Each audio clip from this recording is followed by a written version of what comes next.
नमस्कार, जनता टीवी देख रहे हैं आप और मैं हूं आपके साथ रितेश कुमार गौतम। और बुलेटिन का आगाज करेंगे इस वक्त की बड़ी खबर के साथ। बड़ी जानकारी अयोध्या से आपको बता दें, जहां मुख्यमंत्री योगी आदित्यनाथ ने अहम बैठक की है। राम जन्मभूमि परिसर में मुख्यमंत्री ने की बैठक। जिला प्रशासन के आला अधिकारी इसमें शामिल हुए। प्रमुख सचिव गृह संजय प्रसाद भी रहे हैं मौजूद और स्पेशल डीजी प्रशांत कुमार बैठक में शामिल हुए। और इस दौरान सुरक्षा व्यवस्था को लेकर मुख्यमंत्री ने दिशा निर्देश दिए हैं। इससे पहले मुख्यमंत्री ने हेलीकॉप्टर के माध्यम से मंदिर परिसर का जायजा लिया, निरीक्षण भी किया।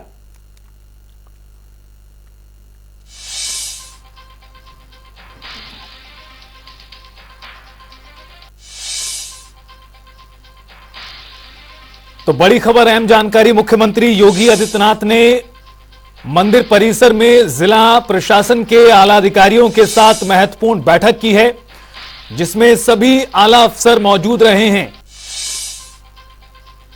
स्पेशल डीजी प्रशांत कुमार बैठक में शामिल हुए। दरअसल बड़ी संख्या में जो भक्त हैं वो आज उमड़े हैं, जब पहली बार आम लोगों के लिए मंदिर के कपाट खुले हैं रामलला के दर्शन के लिए।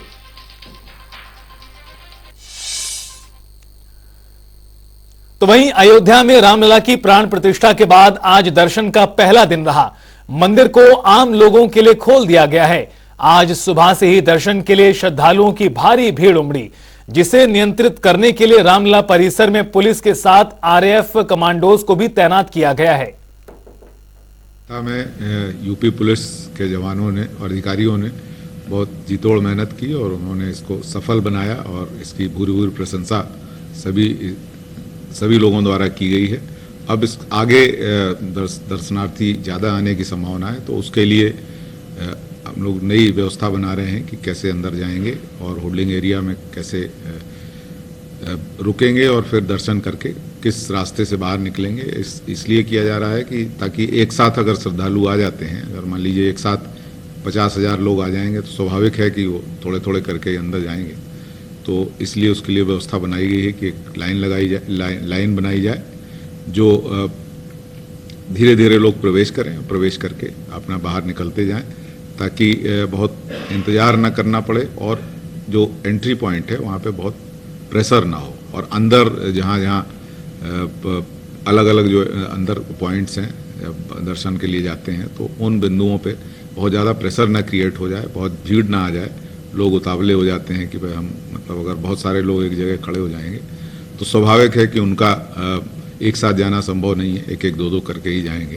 तो पहले ही एक एक दो दो की लाइन बनाई जाएगी और अंदर उनको प्रवेश दिया जाएगा। फोर्स पर्याप्त मात्रा में दिया गया है और जितना ट्रैफिक पुलिस, पीएसी और जल पुलिस और हर प्रकार का जो है उनको स्ट्रेंथ, पूरी स्ट्रेंथ में उनको फोर्स दिया गया है और फोर्स वहाँ पर्याप्त है। अगर और आवश्यकता होगी तो और दिया जाएगा।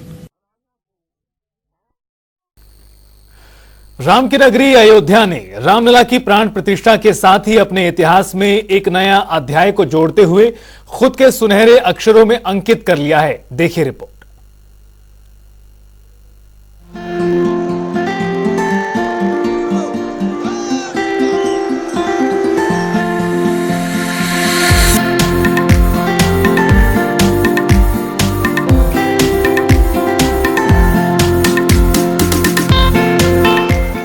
अयोध्या में 500 वर्षों का सपना साकार होने के साथ ही नए युग की भी शुरुआत हो चुकी है। रामलला की प्राण प्रतिष्ठा के साथ ही अयोध्या ने अपने इतिहास में एक नए अध्याय को जोड़ते हुए खुद को सुनहरे अक्षरों में अंकित करा दिया।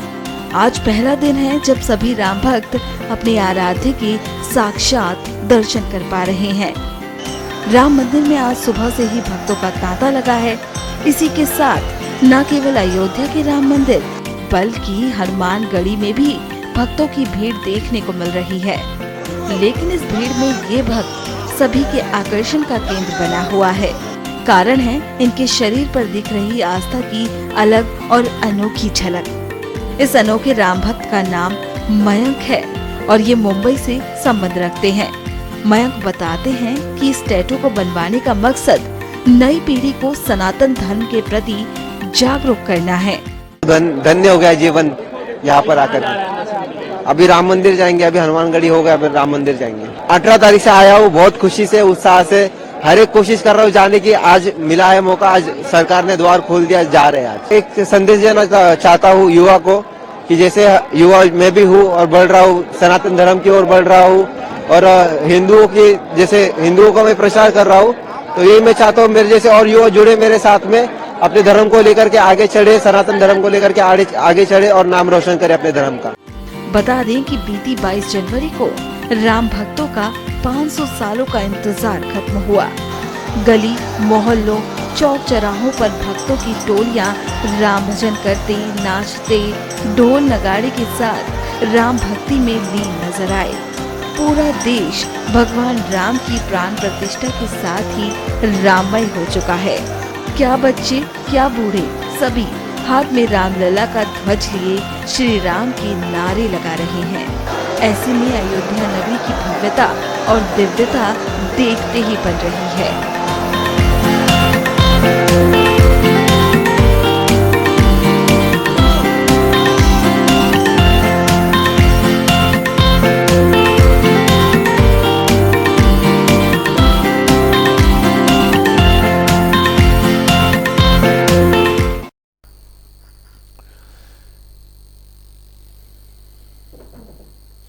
देश में लोकसभा चुनाव की तैयारियां शुरू होने लगी हैं। राज्य के चुनाव आयोग ने अपने अपने राज्यों की मतदाता सूची को अपडेट करना भी शुरू कर दिया है। साथ ही 2024 लोकसभा चुनावों से पहले राज्य चुनाव आयोग ने अंतिम मतदाता सूची भी जारी कर दी है। हमारे सभी 75 जनपदों में 399 प्लेसेस पे जिला मुख्यालय और तहसील मुख्यालयों पर ईवीएम प्रदर्शन केंद्र के माध्यम से ईवीएम का प्रदर्शन शुरू कर दिया, इलेक्ट्रॉनिक वोटिंग मशीन का, ताकि लोगों को पता लग सके या नए वोटर्स को पता लग सके कि कैसे इसमें वोट डाला जाता है। और इसमें अब तक कुल 1,83,000 व्यक्तियों ने जागरूकता केंद्रों में आके मशीनों को देखा है और 1,86,000 मॉक पोल डाल के मत डाल के प्रक्रिया को समझा है। 25 जनवरी से जो हमारा नेशनल वोटर डे है 2 दिन बाद, उसमें संपूर्ण उत्तर प्रदेश में 246 मोबाइल प्रदर्शन वैन हमारी चलेंगी, जिनमें हमारी ईवीएम रहेंगी और इनको पूरे असेंबली कॉन्स्टिट्यूंसीज में एक प्रोग्राम पहले से तय करके उसको पॉलिटिकल पार्टीज़ के साथ शेयर करके हम चलाएंगे, ताकि गाँव में, कस्बों में, जगह जगह जो हमारे वोटर्स नए हैं उनको हम ईवीएम के बारे में बता सकें, जानकारी हो सके कैसे इसको वोट डालेंगे। और वक्त तो चला एक ब्रेक का, आप देखते रहिए जनता टीवी।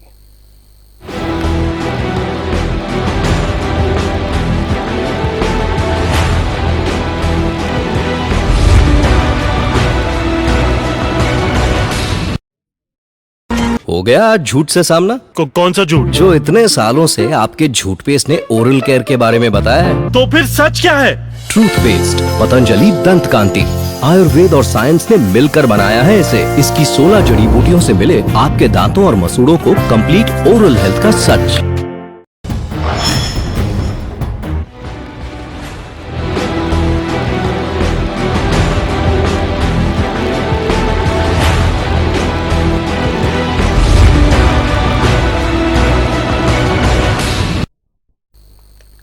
तो वहीं संगम नगरी प्रयागराज में लगे माघ मेले में कल्पवासियों का आने का सिलसिला शुरू हो गया है और अब माघ पूर्णिमा तक कल्पवास में रहेंगे और विधि विधान के साथ पूजा अर्चना करेंगे। हमारे संवाददाता एस.एम. आमिर की ये खास रिपोर्ट आपको दिखाते हैं। संगम की रेती पर जहां अब 25 तारीख को दूसरा पौष पूर्णिमा का स्नान पर्व है, उससे पहले ही कल्पवास शुरू हो गया और कल्पवासी यहां पर आने लगे हैं। संगम की रेती पर एक भव्य नजारा है, तंबुओं की नगरी बसने लगी है। कल्पवासी यहां प्रवेश करने के लिए आ चुके हैं और यहां पर पूजा अर्चना करेंगे। एक टाइम खाएंगे तो एक टाइम फलहार करेंगे। हमारे साथ बुजुर्ग हैं, हम श्रद्धालु हैं, आप आए हैं इस उम्र में भी संगम की रेती पर कल्पवास करेंगे, क्या पूरा मामला है? पूरा मामला कि भाई ये एक ऐतिहासिक और पवित्र भूमि है, संगम क्षेत्र है, गंगा जमुना सरस्वती का संगम आस्था है। पूरे इंडिया का विश्व में कहिए इसकी एक वो है। कितना अच्छा लगता है संगम की रेती पे आने के बाद? संगम की रेती पे आने के बाद कितना अच्छा लगता है? ये तो एक बहुत बड़ा सौभाग्य, बहुत बड़ा वो है। जो कहाँ से आए हैं आप? हम तो यही प्रयागराज बॉर्डर प्रतापगढ़ डिस्ट्रिक्ट में। प्रतापगढ़ से आए देखिए ये और कल्पवास कर रहे हैं इस एज में, और एक भव्य नजारा है। हम यहाँ पूजा पांडे जी हैं, प्रयागवाल संस्था से हैं। ये बताइए कि आप लोग कल्पवासियों को बसाते हैं, इस बार क्या व्यवस्थाएं हैं, क्या समस्या है? व्यवस्थाएं सर यही है कि हम पंडों को इतनी जमीन नहीं मिल पाती, जितना मेरा रिकॉर्ड है उतनी जमीन नहीं मिल पाती हमको। अब यही है कि यात्रियों को व्यवस्था नहीं कर पाते, यात्री आ रहे हैं लौटा दे रहे हैं भाई, कि जब हमारे पास जमीन नहीं है तो कहाँ से क्या हम ऐसी वजह है जो आपको जमीन नहीं मिल पा रही और परेशानी हो रही है? सर यहाँ नाला रहता था पहले, तो यहाँ हम रहते थे। अब ये रोड निकल गया तो यहाँ संस्था रहती है, तो कहते हैं कि यहाँ संस्था रहेगी, हम नहीं रहेंगे, तो इसको हम रोग आके ले लेते हैं, बस यही है। तो संस्था क्या करती है? संस्था क्या करती है, संस्था में ताला बंद रहता है सर, और कुछ नहीं, पिकनिक मनाने आते हैं चले जाते हैं। तो देखिए इनका कहना संस्था जो यहाँ बस्ती है वो तो रहती है, मगर वो ताला बनकर चली जाती है, पिकनिक बनाने के लिए आती है, मगर यहाँ छोटे से लेके बड़े हर कोई आए और श्रद्धालु आप लोग यहाँ पर आए कल्पवास के लिए, कितना उत्साह है आप लोग में? बढ़िया उत्साह है। ठंड भी अपने उस पर है। हाँ, सब कुछ अपने ऊपर है, जो कुछ देखो करना है। आपने ठंड के बावजूद यहाँ पर रुके हैं लोग, हम बात करेंगे और लोग से, और आपको हम दिखाएंगे ये दृश्य संगम की रेती का है जहाँ पर लोग आ चुके हैं। आपको हम दिखा रहे हैं कि यहाँ पर देखिए टेंट में ही पूरी व्यवस्था की गई है पूजा पाठ के लिए, और रामायण का यहाँ पे पाठ होगा। रोज माता जी यहाँ पर आई हैं, हम उनसे बात करेंगे। माता जी एक मिनट आ जाइए बाहर, थोड़ा सा हम आपसे बात करेंगे। ये बताइए संगम में आप आई हैं, किस तरह की व्यवस्था है पूजा पाठ करने के लिए, क्या कहिएगा? रोज बढ़िया है सब, पूजा पाठ हम करते हैं। तो किस तरह से कल्पवास में बहुत तेज है भैया, क्या बहुत व्यवस्थाएं हैं? तकलीफ है, कुछ नहीं व्यवस्था कर रही अपना किस तरह से यहाँ पर जो जलाते हैं, तपते हैं। कल्पवास में किस तरह से पूजा अर्चना करिएगा पूरी? हाँ, इसे जो कर पाएंगे वो करेंगे। हाँ, तो ठीक है, देखा कि जिस तरह से उनका कहना है कि पूजा पाठ करते हैं और यहाँ पर रहेंगे, और कल्पवासियों का यहाँ पर आना हो गया है। और पूरी तरह से संगम की तट पर देखिए पूरी तरह से एक पूरा परिवार और एक तरह से पूरा घर बस चुका है, और लोग यहाँ पर श्रद्धालु हैं, पूजा पाठ कर रहे हैं, और यहाँ पर पूरी तरह से कल्पवासी व्यवस्थित तरीके से यहाँ पर रह रहे हैं। और एक भव्य नजारा है जहाँ पर अब ये पूरे कल्पवासी 1 महीना रहेंगे और पूजा पाठ करेंगे, और माँ गंगा की मोक्षदायिनी आस्था की डुबकी लगाएंगे, और भगवान से प्रार्थना करेंगे कि अगले साल भी वो फिर से इस कल्पवास में शामिल हो सके। जनता टीवी के लिए सैयद मोहम्मद आमिर, प्रयागराज। एक तरफ अयोध्या में रामलला की भव्य प्राण प्रतिष्ठा, तो दूसरी ओर बच्चों का जन्म। जी हां, 22 जनवरी रामलला की प्राण प्रतिष्ठा के दिन अस्पतालों में कई बच्चों ने जन्म लिया। ऐसे में पूरे देश में रामलला की वापसी के साथ घरों में खुशियों ने दस्तक दी। इस दिन कई बच्चों का जन्म हुआ, और इस खुशी के मौके पर माता पिता ने बच्चों का नाम आपको बता दें कि माता सीता और भगवान राम के नाम पर रखा। कल यहाँ 21 बच्चों का जन्म हुआ, जिसमें से 10 लड़के थे, 11 लड़कियां थी। उनमें से 11 बच्चे ऑपरेशन के द्वारा जन्म लिए। सारे लोग बहुत उत्साहित थे। हम लोगों को यह उम्मीद थी कि कोई कहेगा कि हमारा वही शुभ मुहूर्त में आप ऑपरेशन करवा दीजिए।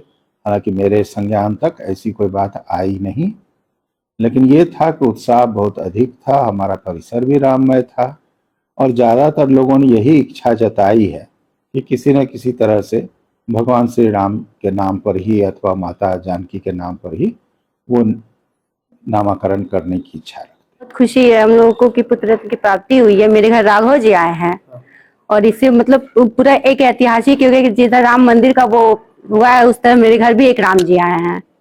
मेरी वाइफ का डेट 17 तारीख को था, और मैंने 22 तारीख को जानकर करवाया कि मेरी कुछ भी हो, तो मैं 17 तारीख बहुत खुशी का दिन था, और छोटी दीपावली भी थी, और सबके घर में दिया भी जल रही थी। मैंने ये सोच के रखा कि मेरी भी कुछ भी होगी तो मैं अपनी लड़के का नाम चाहे लड़की का नाम राम से रखूंगा कोई नाम, और बहुत खुशी का दिन था। यूपी सरकार के वरिष्ठ आईएएस अधिकारी डॉक्टर हरिओम का नया वीडियो सामने आया है। डॉक्टर हरिओम का पैशन है गायकी, संगीत, सुर, लय और ताल। अब तक इनके कई एल्बम आ चुके हैं जिन्हें काफी पसंद भी किया गया। तो वहीं अब सीनियर आईएएस अधिकारी का हाल ही में एक और नया वीडियो आया, जो कि रामलला की भव्य प्राण प्रतिष्ठा के दौरान रिकॉर्ड किया गया, जिसे बेहद ही पसंद किया जा रहा है।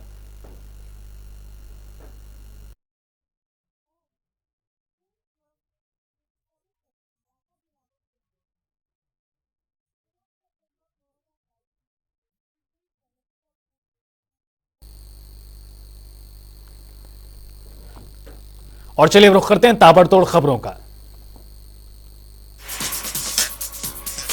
मथुरा में मनाई गई नेताजी सुभाष चंद्र बोस की जयंती। जिला अधिकारी ने मानव श्रृंखला बनाकर लोगों को यातायात नियमों के प्रति दिलाई शपथ। मैनपुरी में युवक को बंदी बनाकर दी तालिबानी सजा। युवक को बिना वस्त्रों के बेल्टों और लाठी डंडों से पीटा। मथुरा में महिलाओं ने भी अपने बच्चों के साथ मनाया रामलीला उत्सव। राम के भजनों पर नाचते गाते दीपक जलाए। अयोध्या में चोरों की गैंग सक्रिय। लोगों के पर्स और मोबाइल पर किया हादसा। आजमगढ़ में नेताजी की जयंती पर स्कूली बच्चों ने निकाली मानव श्रृंखला। सड़क सुरक्षा को लेकर दिलाई गई शपथ।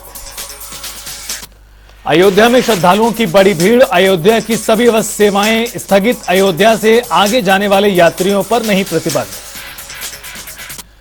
कानपुर में भारतीय दलित ने राष्ट्रपति को संबोधित ज्ञापन मजिस्ट्रेट को सौंपा। राम भद्राचार्य के बयान पर दिया ज्ञापन। उनके खिलाफ मुकदमा दर्ज करने की मांग। इटावा में प्राण प्रतिष्ठा को लेकर सभी मंदिरों में पूजा। कचहरी प्रांगण में स्थित मंदिर पर नहीं की गई कोई सजावट। सिटी मजिस्ट्रेट ने दीप जलाकर की पूजा।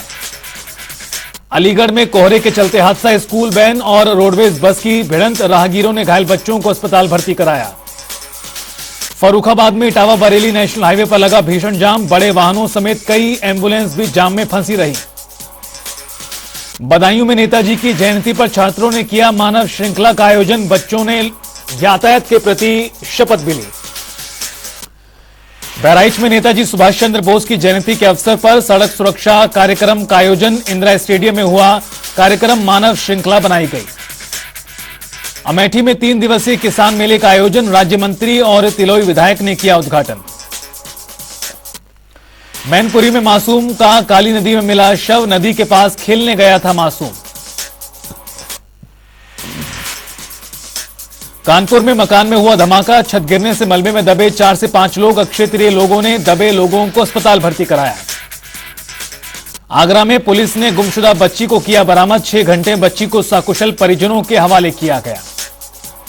सहारनपुर में कांग्रेस कार्यकर्ताओं ने कलेक्ट्रेट में किया धरना प्रदर्शन। असम की राज्य सरकार को बर्खास्त करने की मांग नारेबाजी की गई।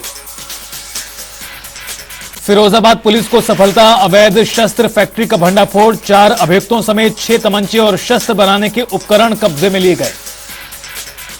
अलीगढ़ में नाले में गौवंश अवशेष मिलने से हड़कंप। मौके पर पहुंची पुलिस और हिंदू संगठनों के कार्यकर्ताओं ने प्रदर्शन किया। कार्रवाई की मांग उठाई। गोरखपुर में ओबीसी आर्मी ने ऑनलाइन राष्ट्रीय सदस्यता अभियान का किया शुभारंभ। कार्यक्रम में आर्मी ने लॉन्च की वेबसाइट। औरैया में सड़क सुरक्षा को लेकर बनाई गई मानव श्रृंखला। स्कूली बच्चों ने लिया भाग। गोरखपुर में कांग्रेसियों ने प्रधानमंत्री का फूंका पुतला। असम में राहुल गांधी को मंदिर में रोके जाने से लेकर नाराजगी। अलीगढ़ में बाइक पर जा रहे बीजेपी नेता को वाहन ने मारी टक्कर। मौके पर हुई दर्दनाक मौत। कन्नौज में 2024 चुनाव की फाइनल वोटर लिस्ट जारी। 11,000 से अधिक युवा बने मतदाता। बरेली में सर्विलांस टीम की दिखी बड़ी कार्रवाई। गुम हुए 218 मोबाइल बरामद किए। 42 लाख बताई गई गुम हुए मोबाइल की कीमत। अलीगढ़ में प्रेम प्रसंग के चलते पत्नी ने प्रेमी के साथ मिलकर की थी पति की हत्या। हरियाणा पुलिस ने हत्या का किया खुलासा। झांसी में बराड़ समाज ने एसडीएम को दिया प्रार्थना पत्र। छेड़खानी का फर्जी मुकदमा वापस कराने की मांग। और फिलहाल इस बुलेटिन में इतना ही। आप देखते रहिए जनता टीवी।